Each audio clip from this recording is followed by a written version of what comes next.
On a fini donc avec la ville de Bologne après une journée pour le grand départ du Tour d'Italie 1994. Direction la deuxième étape, donc 232 km, tout plat tout d'abord pour rejoindre les bords de l'Adriatique, donc une très longue étape avec des grandes lignes droites bien larges qui va donc bénéficier au peloton.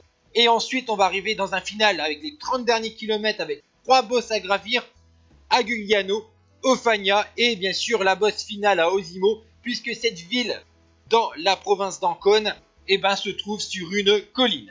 Un seul homme va donc constituer l'échappée matinale. Il est de ça 131. Il s'appelle Michele Copolillo de la Navigare Blue Storm, l'équipe ancêtre de l'équipe Bargnani qui court actuellement dans les pelotons professionnels en 2020.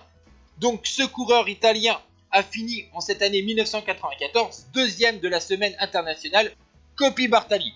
Après avoir obtenu une belle petite avance sur un peloton emmené par la Motorola de Amstel et la Carrera de Pantani, Capucci et Pulnikov, le peloton va être revenu sur ce coureur italien dans les premiers reliefs du final dans la province des Marches, puisque c'est l'équipe de Miguel Indurain qui emmène ce peloton. C'est la Banesto avec un équipier donc du roi Miguel, vainqueur des 2 dernières éditions du Giro d'Italia.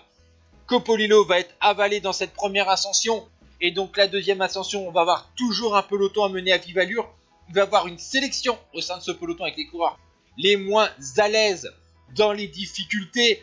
On sait que chez Banesto, on doit faire attention puisque Miguel Indurain va être attaqué par les grimpeurs et les coureurs avec un punch capable d'attaquer, notamment dans la dernière difficulté, un peu moins longue de 2 km. D'ailleurs, nous arrivons à 2 km de l'arrivée et c'est le champion d'Italie, Podenzana, toujours l'équipe Navigare à l'avant de la course. C'est une équipe offensive et on va voir que le champion d'Italie ne va pas réussir à prendre beaucoup d'avance puisque dès les premiers pourcentages un peu plus accentués, il va commencer à plafonner. Et derrière, c'est un laiton, Piotr Ugrumov de la formation Gewis Balan, deuxième du Giro d'Italia 93, qui va contrer le champion d'Italie.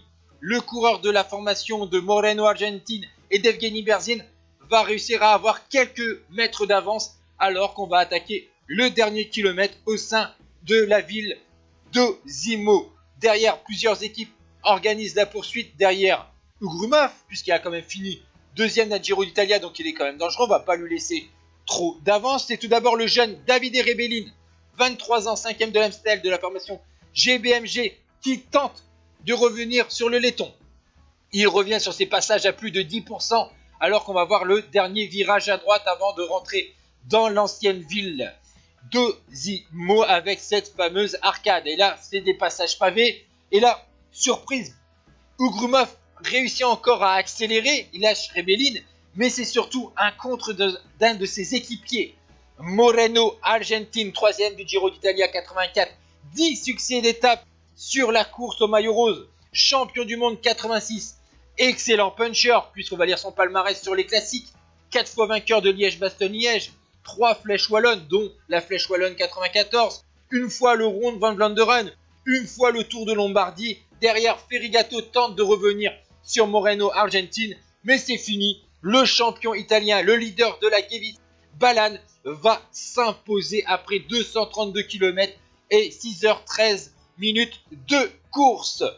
Et donc, superbe succès pour Moreno Argentine qui dégage donc un 11e bouquet donc à son palmarès sur le Giro d'Italia. Et plusieurs groupes vont se constituer et Miguel Indurain et Armand de las Cuevas vont perdre quelques secondes dans l'opération.